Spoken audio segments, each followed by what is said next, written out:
नमस्कार dear students, मैं अरुण। आप देख रहे हैं आपका अपना यूट्यूब चैनल मैथ्स स्मार्ट ज्ञान।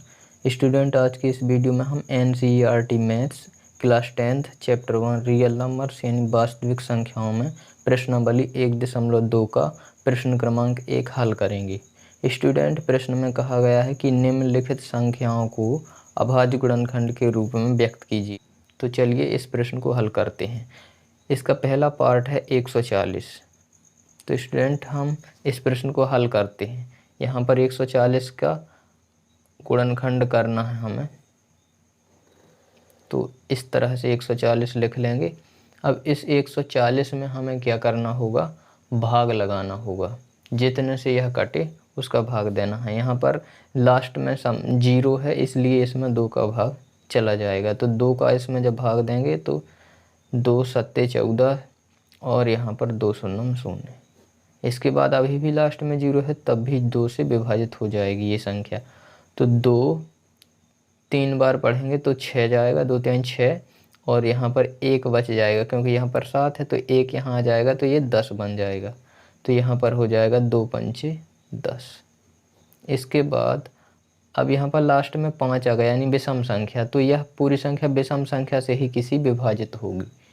तो हम देखते हैं 3 से विभाजित होगी या नहीं। 3 से विभाजिता का नियम होता है कि यदि संख्या के अंकों का योग मतलब 3 इधर है 5 इधर है, अंकों का योग यानी इन संख्याओं के अंकों को जोड़ दें, यदि वह अंकों का योग 3 से पूरा विभाजित हो जाए तो वह पूरी संख्या भी 3 से विभाजित हो जाएगी।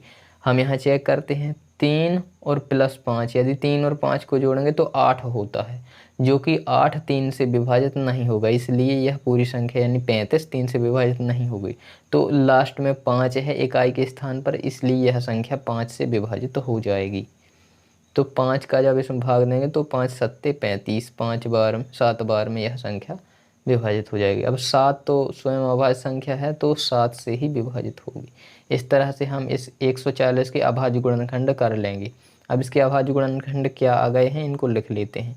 यहाँ पर 140 बराबर इसके अभाज्य गुणनखंड है 2 गुणे 2 गुणा 5 गुणे 7। इस तरह से हम इसके अभाज्य गुणनखंडों को लिख लें।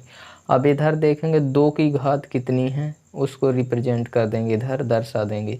तो 2 की घात है इधर पर 2, क्योंकि 2 2 बार आया है, गुणा 5 की घात कितनी है, 5 की घात 1 है, तो 5 ही लिखा रहने देंगे, और गुणा 7। इस तरह से हम इसके अभाज्य गुणनखंडों को व्यक्त कर देंगे। यही हमारा क्या हो जाएगा, आंसर हो जाएगा। सबसे पहले हमें इसके अभाज्य गुणनखंड करना है और उसको इस तरह से लिख देना है। इस प्रश्न में यही करना है। स्टूडेंट, अब हम प्रश्न क्रमांक 1 का पार्ट 2 यानी भाग दूसरा अब हम हल करेंगे। इसमें दी हुई है संख्या 156। 156 को भी हम अभाज्य गुणनखंड के रूप में व्यक्त करने के लिए सबसे पहले इसके अभाज्य गुणनखंड कर लेते हैं। तो यहाँ पर 156 लिखेंगे इस तरह से कुछ, और इसके अभाज्य गुणनखंड करेंगे। तो लास्ट में यानी इकाई के स्थान पर यहाँ पर सम संख्या है, इसलिए यह 2 से विभाजित हो जाएगी। तो इसमें पूरी संख्या में 2 का भाग देंगे। तो 2 का इसमें भाग देंगे, 1 में नहीं जाएगा, तो दोनों संख्याओं को मिलाकर 15 है, तो 15 में भाग चला जाएगा 7 बार।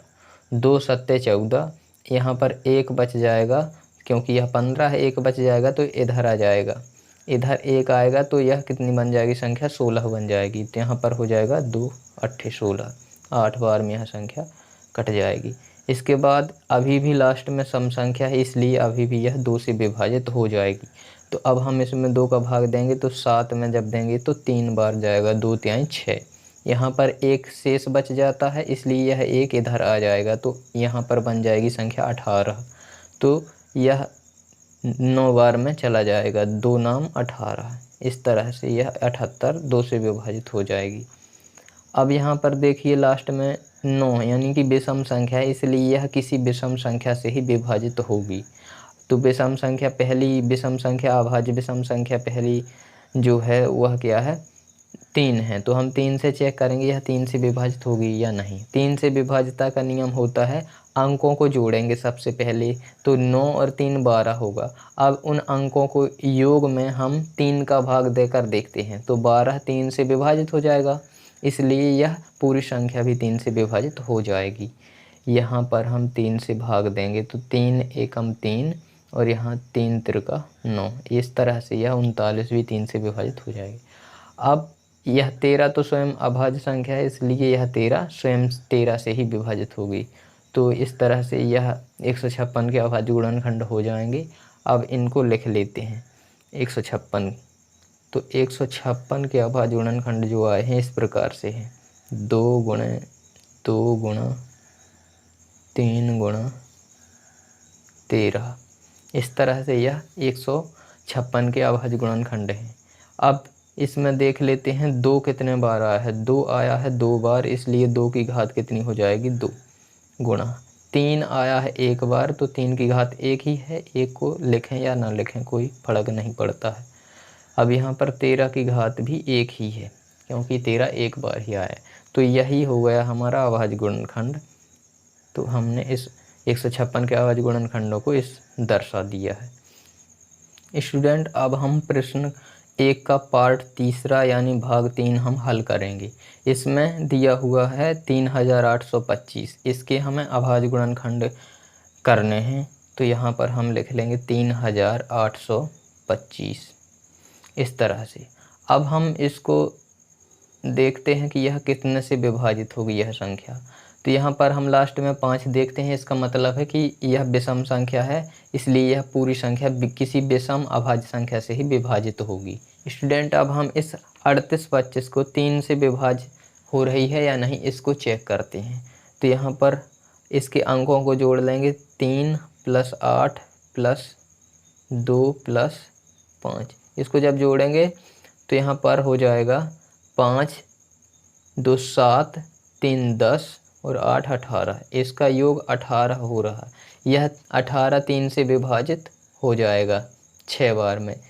अब इस संख्या के अंकों का योग 3 से विभाजित है, इसलिए यह पूरी संख्या भी यानी कि 3825 भी कितने से विभाजित हो जाएगी 3 से विभाजित हो जाएगी, क्योंकि इसका यह नियम होता है। तो हम इसमें 3 का भाग देंगे।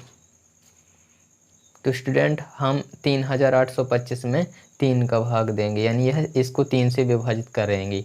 तो 3 में देंगे भाग तो 1 बार जाएगा, 3 एकम 3, और 3 का 8 में देंगे तो 3 दूनी 6, 2 बार ही जाएगा, क्योंकि 3 त्रिका 9, 8 से ज़्यादा हो जाएगा। तो 3 दूनी 6, यहाँ पर 6 तक गया, इसलिए इसमें 2 शेष बच जाएगा। 2 यहाँ पर जब आ जाएगा तो ये बन जाएगी संख्या 22। तो कितना हो जाएगा 30 सत्ते 21। 3 का 7 बार पहाड़ा पढ़ेंगे तो 21 तक जाएगा। यहाँ फिर भी 1 शेष बच गया, क्योंकि 22 था, इसलिए यह 1 इधर बगल में आ जाएगा इसके, तो यह संख्या बन जाएगी 15। अब 3 का भाग 15 में देंगे तो 5 बार जाएगा, 3 5 15। इस तरह से यह विभाजित हो जाएगी 3 से। अब हम फिर से इसको चेक करते हैं कि यह 3 से विभाजित होगी या नहीं। तो इसके अंकों को क्या करेंगे, हम जोड़ेंगे। तो 1 + 2 + 7 + 5, इसको जब जोड़ेंगे तो ये हो जाएगा 7 और 1 8 और 2 10 और 5 15, यानी इसका योग कितना आता है 15। अब 15 भी 3 से विभाजित हो जाएगी, 3 5 15, 5 बार में यह विभाजित हो जाएगी, इसलिए यह संख्या 1275 भी 3 से पूरी तरह विभाजित हो जाएगी। तो चलिए इस संख्या को हम 3 से विभाजित करते हैं। 3 चौको 12, यह 12 विभाजित हो गया पूरी तरह से। अब 7 में देंगे भाग तो 3 दूनी 6, यहाँ पर 1 शेष बच जाएगा, क्योंकि 6 तक गया, 1 शेष बच जाएगा तो इधर आ जाएगा, तो यह संख्या 15 हो जाएगी। 3 5 15। अब यह संख्या 3 से विभाजित हो गई। स्टूडेंट, अब हम 425 को भी चेक करेंगे, क्या यह 3 से विभाजित होता है या नहीं। तो इसके लिए इनके अंकों को हम जोड़ेंगे। तो 4 और +2 करेंगे तो 6 हो जाएगा, 6 में 5 जोड़ेंगे तो 11 हो जाएगा। तो 11 चूँकि 3 से विभाजित नहीं हो सकता, इसलिए यह पूरी संख्या भी 3 से विभाजित नहीं होगी। तो अब हम इसमें 3 के बाद अगली विषम अभाज्य संख्या 5 है, तो हम 5 से विभाजित कर सकते हैं, क्योंकि 5 से विभाजिता का नियम होता है कि यदि लास्ट में यानी कि इकाई के स्थान पर 5 या फिर 0 हो तो वह 5 से पूरी तरह से विभाजित हो जाएगी। तो हम इसको 5 से विभाजित कर देंगे, क्योंकि लास्ट में 5 है इकाई के स्थान पर। तो 5 का 4 में तो जा नहीं सकता, तो 42 में देंगे। 5 अट्ठे 40, 8 बार गया 40 हो गया, लेकिन यहाँ पर 2 फिर भी बच जाएगा क्योंकि 42 थी संख्या, तो 2 इसके बगल में आ जाएगा तो यह बन जाएगी 25। तो 5 का 5 बार ही पढ़ेंगे तो 25 हो जाएगी, 5 25।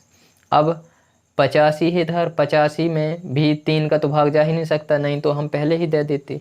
अब इसमें 5 का पुनः देंगे भाग क्योंकि इकाई में अभी भी 5 है। तो 5 एकम 5, यहाँ पर एक बार जाएगा, यहाँ पर 3 शेष बच गया क्योंकि 8 है, 5 3 8 होता है, तो 3 इधर आ जाएगा बगल में तो 35 बन जाएगा। 5 सत्ते 35। अब यह संख्या हमारी 17 बन गई है। अब 17 चूँकि स्वयं अभाज्य संख्या है तो यह अभाज्य संख्या यानी स्वयं 17 से ही विभाजित होगी। तो 17 एकम 17, यह एक बार में ही विभाजित हो जाएगी।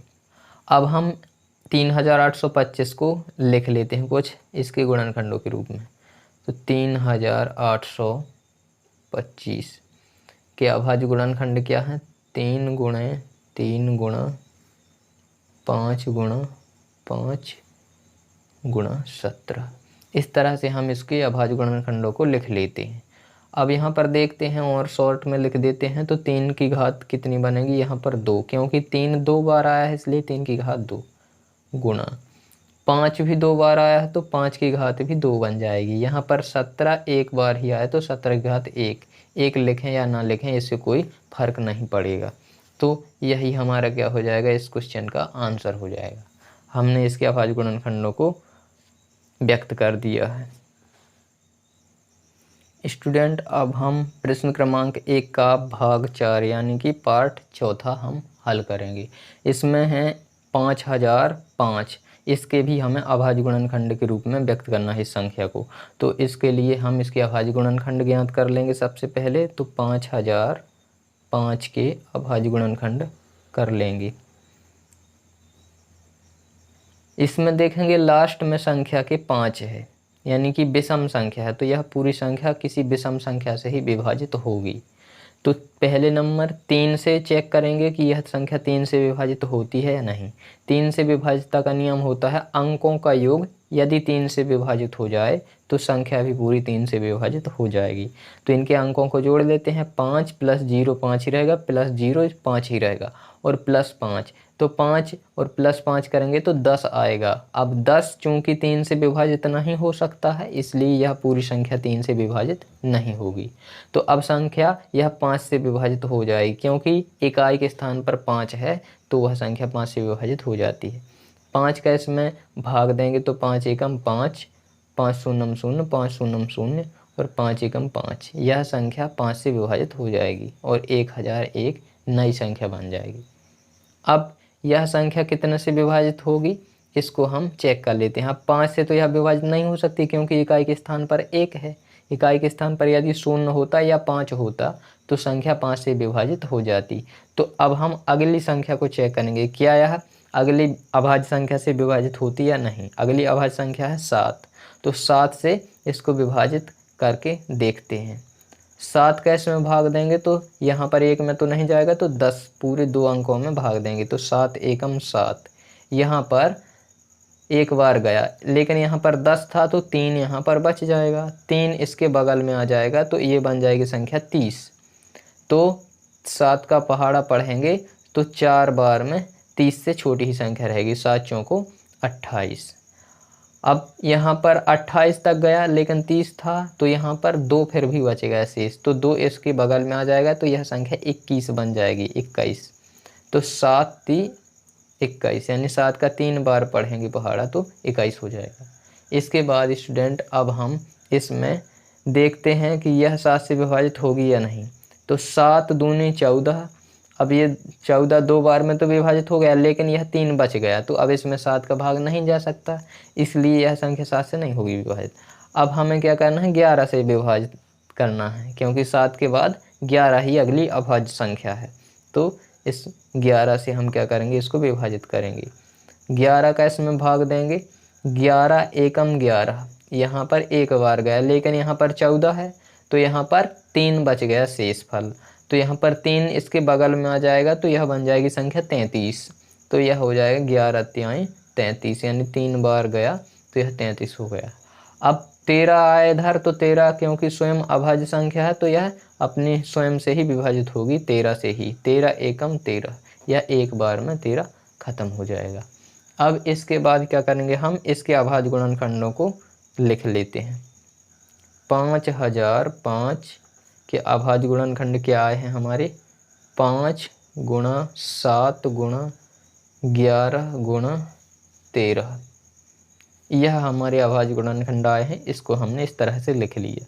अब इसकी घात तो एक एक ही है सभी की, इसलिए हम इसका आंसर यही मान लेंगे।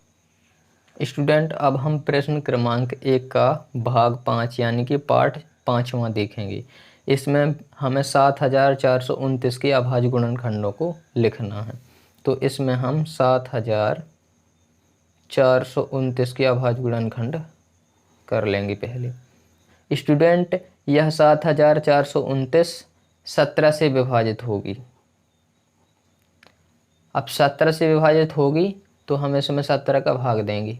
17 का जब पहाड़ा पढ़ेंगे तो 74 से अधिक नहीं होना चाहिए, तो हम 17 का पहाड़ा पढ़ेंगे जब तो 4 बार पढ़ेंगे। 17 चौके 68, यहाँ पर 68 तक गया हमारा।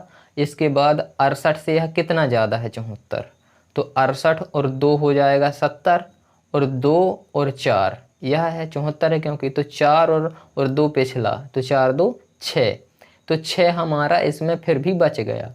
अब 6 आ जाएगा इधर बगल में, तो यह बन जाएगी संख्या 62। तो अब हम 17 का पुनः पहाड़ा पढ़ेंगे, तो 17 × 51, क्योंकि 17 चौके तो 68 हो जाएगा, तो 68 62 से ज़्यादा होगा, तो 17 × 51। अब 51 से 62 कितना ज़्यादा है, तो 51 से 62 हमारा कितना ज़्यादा है, 11 ज़्यादा है। तो 11 आ जाएगा इधर इसके बगल में, तो ये कितना बन जाएगा, 119 बन जाएगा, क्योंकि 11 इसके बगल में आ जाएगा आगे साइड, तो 119 बन जाएगा यह। तो 119 से अधिक नहीं होना चाहिए। 17 का हमें पहाड़ा इस प्रकार से पढ़ना है, तो 17 7 119 होता है स्टूडेंट, तो हम 17 का 7 बार पहाड़ा पढ़ेंगे तो 119 पूरा पूरा हमारा मिल जाएगा। तो यह संख्या 19 से 17 से इस तरह से विभाजित हो जाएगी। अब स्टूडेंट, यह संख्या हमारी 17 से विभाजित नहीं होगी, क्योंकि 17 दूनी 34 और 34 से यह 9 अधिक है। 9 इधर आ जाएगा तो 97 हो जाएगा, जो कि 17 के पहाड़ा में आता ही नहीं है। इसलिए हम इसको अगली अभाज्य संख्या यानी 19 से विभाजित करेंगे। 19 दूनी 38। स्टूडेंट, हम 19 का 2 बार पहाड़ा पढ़ेंगे तो 38 यानी 43 से छोटी संख्या रहेगी। अब यह 43 चूँकि 38 से 5 अधिक है, तो 5 इसमें बच जाएगा शेषफल, तो 5 इधर आ जाएगा इसके बगल में, तो इधर हो जाएगी संख्या 57। 5 के साथ 57। तो अब हम 19 का पहाड़ा पढ़ेंगे, 57 से अधिक नहीं होना चाहिए, तो 19 का पहाड़ा जब पढ़ेंगे तो 3 बार में हमारा 57 हो जाएगा, 29 × 57। अब इसके बाद हम इस 23 को विभाजित करेंगे, तो 23 स्वयं अभाज्य संख्या है, तो अपने स्वयं से ही यानी 23 से ही विभाजित होगी। 23 एकम 23, यह एक बार में ही विभाजित हो जाएगी।